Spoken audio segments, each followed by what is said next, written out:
Welcome to त्रिशूल defence academy. I am BL Yadav. बच्चों, बहुत ही इम्पोर्टेंट सेक्शन लेकर मैं आज हाजिर हूं। जैसा कि आप लोगों ने देखा होगा कि इसके पहले की वीडियो आप लोगों ने देखा होगा, सैंपल पेपर अग्निवीर वायु XY का जो सैंपल पेपर हमने 1 कराया। आज सैंपल पेपर 2 है हमारे पास। सैंपल पेपर 2 दिख रहा होगा ये, ठीक है। तो कहने का मतलब हम इस तरह से एकदम एग्जाम ओरिएंटेड सैंपल पेपर ले आ रहा हूँ। इसी तरह से आपके एग्जाम्स में क्वेश्चन भी आएगा, उसका लेवल भी यही होगा, ठीक है।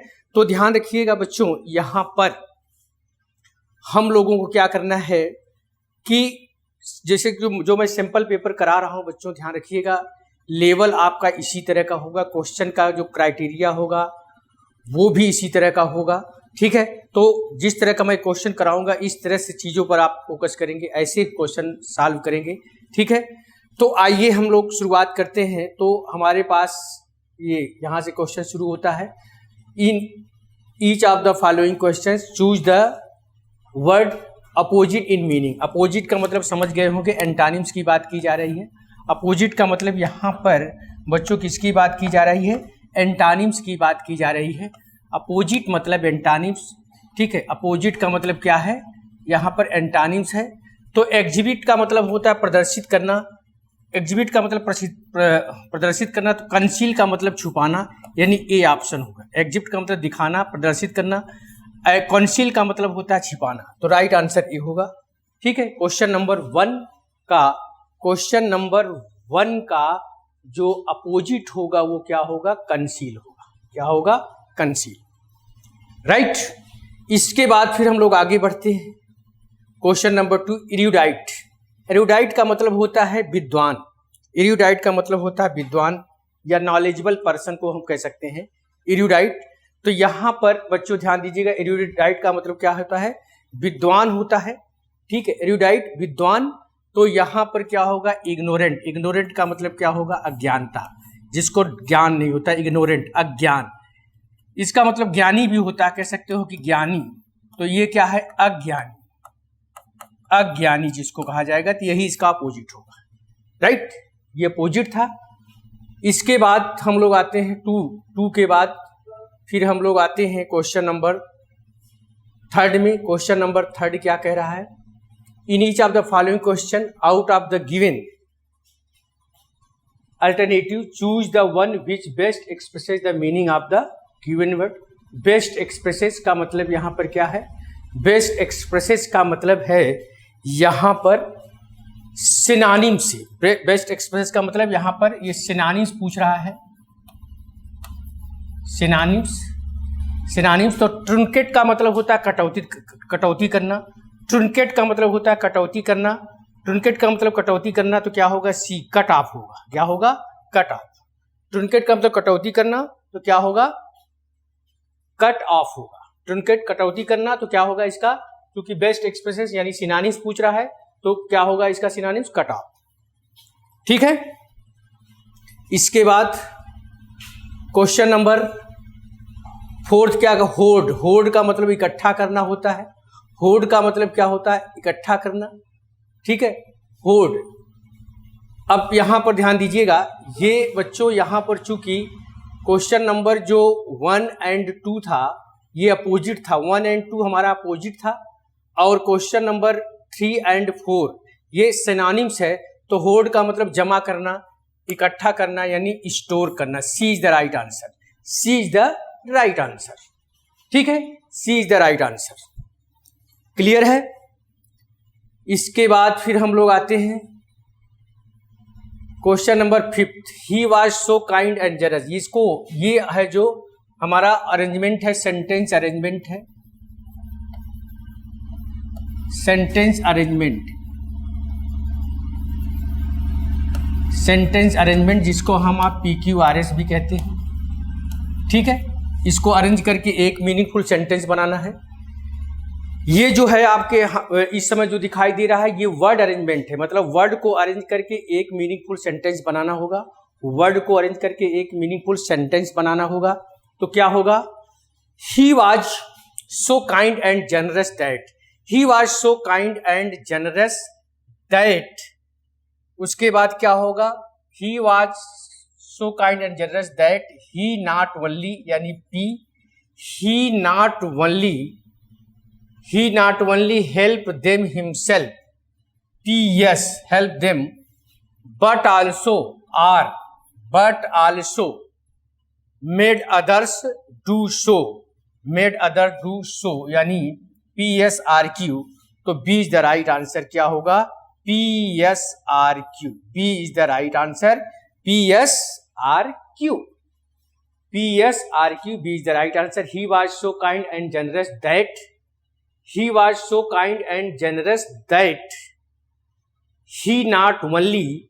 he not only help them himself but also made others do so, यानी PSRQ is the right answer। Right answer B होगा। ठीक है, इसके बाद फिर हम लोग आते हैं क्वेश्चन नंबर जो नेक्स्ट है वो भी हमारा यही है, PQRS है, अरेंजमेंट का ही है, ये भी अरेंजमेंट का क्वेश्चन है।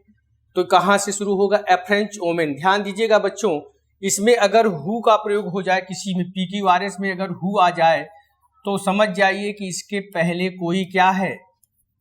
पर्सन है। इसका मतलब इसके पहले कोई पर्सन है जिसके लिए हु का प्रयोग हो रहा है।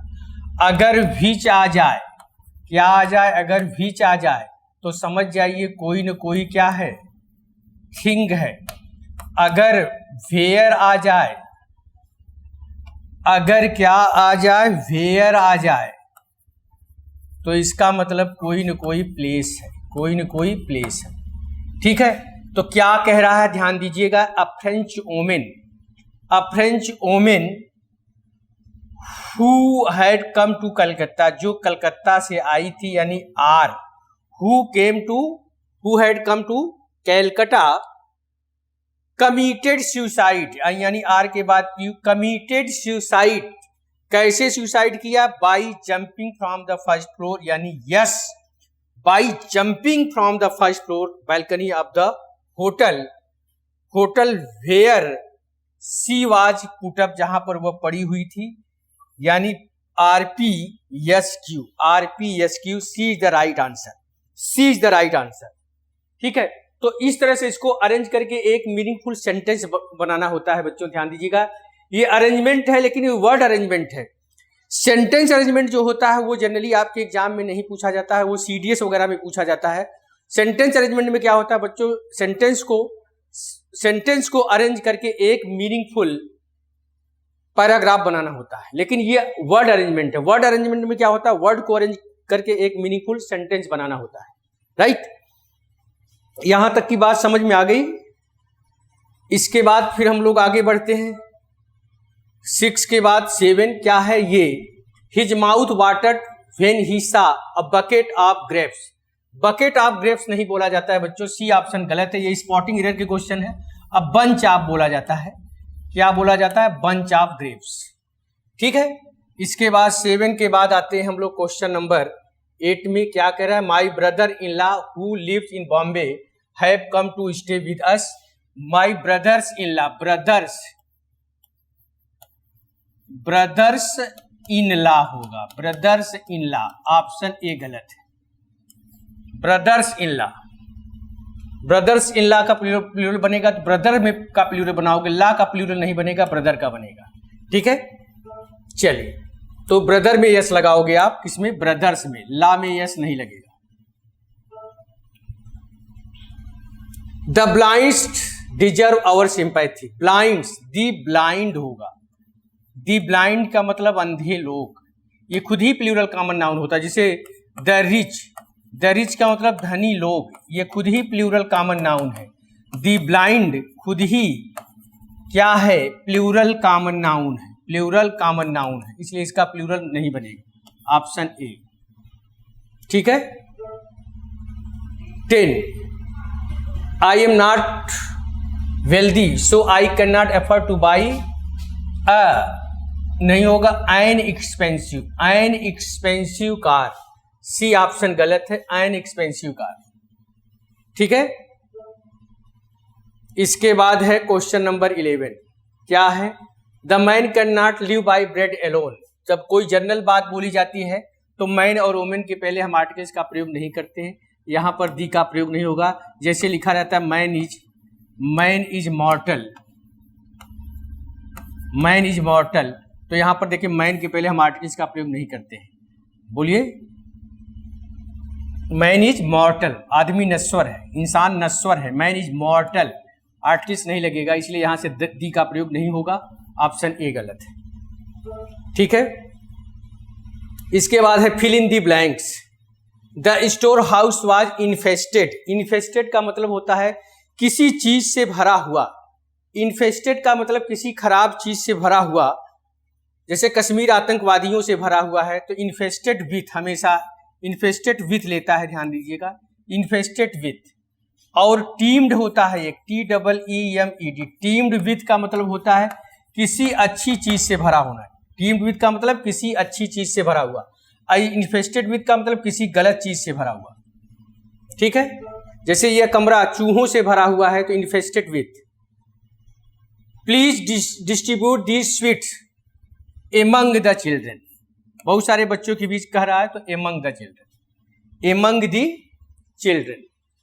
ठीक है, एमंग का प्रयोग होगा।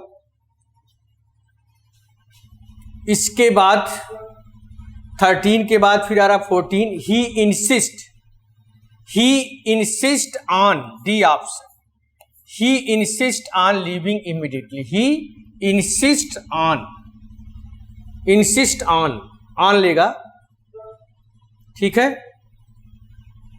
कमल walk as if he were.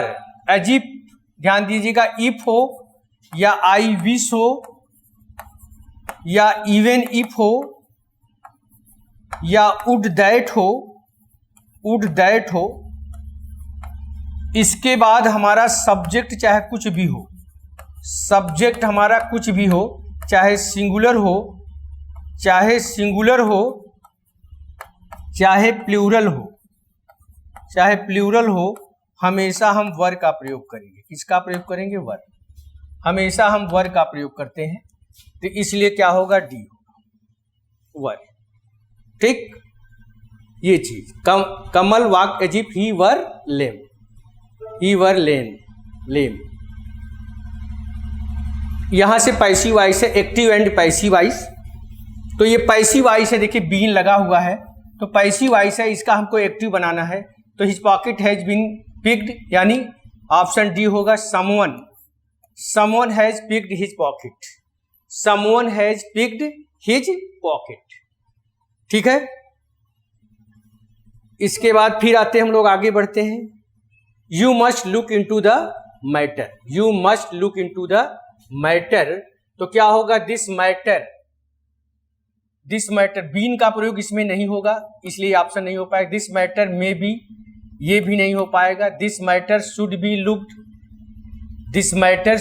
Looked into by you, और this matter may be looked into by you, और this matter into be looked by you, ये तो गलत है वैसे भी।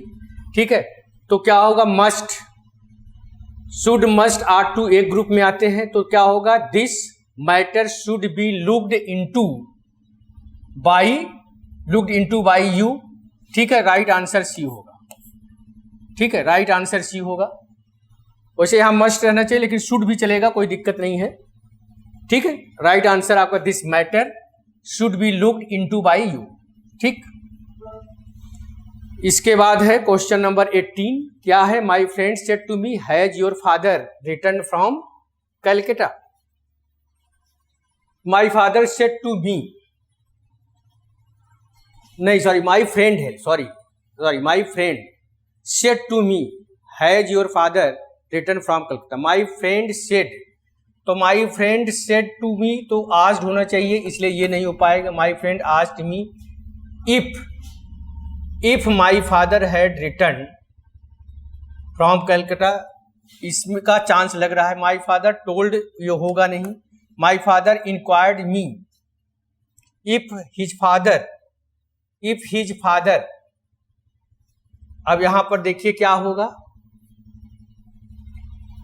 ठीक है, यहां पर देखिए, तो राइट आंसर जो होगा वो क्या होगा? ये भी नहीं हो पाएगा। My father asked me if, my friend asked me if my father had return from Calcutta.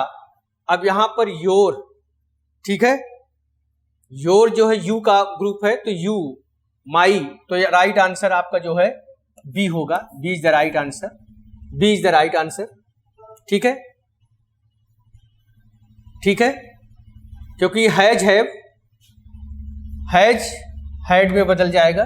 ठीक है, present perfect past, present perfect past perfect में बदलता है, तो क्या होगा, my father asked me if my, sorry my friend asked me if my father had return from Calcutta. ठीक है, माई फ्रेंड आस्क्ड मी, यही होगा आंसर। ठीक है, B is the right answer. इसके बाद हम लोग आते हैं 3 के बाद 19। Rajesh said I bought a car yesterday, तो Rajesh said that I have bought, ये पास्ट में है, तो पास्ट इंडेफिनिट पास्ट परफेक्ट में बदलता है, इसलिए ये नहीं हो पाएगा। Rajesh told that he had bought, told में होगा नहीं क्योंकि सेड के बाद ऑब्जेक्ट नहीं है, इसलिए टोल्ड नहीं हो पाएगा। Rajesh said that he bought, ये भी गलत है। Rajesh said that he had bought a car yesterday, the previous day में बदलता है, यस्टरडे प्रीवियस डे में बदलता है, तो D is the right answer, D is the right answer. ठीक है, इसके बाद फिर हम लोग आगे बढ़ते हैं।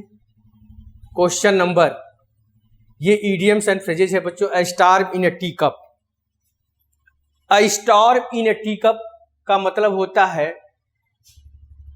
किसी मामूली चीज पर बहुत ज्यादा उत्तेजित हो जाना, किसी मामूली चीज पर बहुत ज्यादा उत्तेजित हो जाना, तो राइट आंसर सी होगा। क्या होगा, much excitement, much excitement over something trivial. A star in a tea cup, a star in a tea cup का मतलब much excitement over something trivial, यानी सी इज द राइट आंसर, यानी क्या होगा, सी इज द राइट आंसर। ठीक है बच्चों, तो इस तरह आपके क्वेश्चन का जो लेवल है बच्चों, एयरफोर्स XY में जो लेवल होता है, इसी तरह से क्वेश्चन आपके एग्जाम में अग्निवीर वायु XY, अग्निवीर वायु में जो क्वेश्चन आते हैं उसका लेवल यही होता है बच्चों। ठीक है, तो इस तरह से आपको तैयारी करिए, आप लोग तैयारी करिए जो है, जिस तरह से मैं क्वेश्चन दे रहा हूं, करा रहा हूं क्वेश्चन, इस तरह से। ठीक है, ये सैंपल पेपर 2 है, इस तरह से हम सैंपल पेपर और भी लेकर आएंगे। ठीक है, तो इसको आप लोग देखा जरूर करें, और जो इंपॉर्टेंट क्वेश्चन है उसको नोट जरूर किया करें। ठीक है, तो आज यहीं तक रखेंगे। जय हिंद। जहां बनते हैं देश के गौरव, इंडिया का एकमात्र ऐसा कोचिंग इंस्टीट्यूट जहां कैडेट्स को ट्रेन किया जाता है आने वाले डिफेंस एग्जाम के अनुसार। अगर आपका भी सपना है भारतीय सेना में शामिल होकर देश की सेवा करने का, तो आज ही ज्वाइन करें त्रिशूल डिफेंस एकेडमी।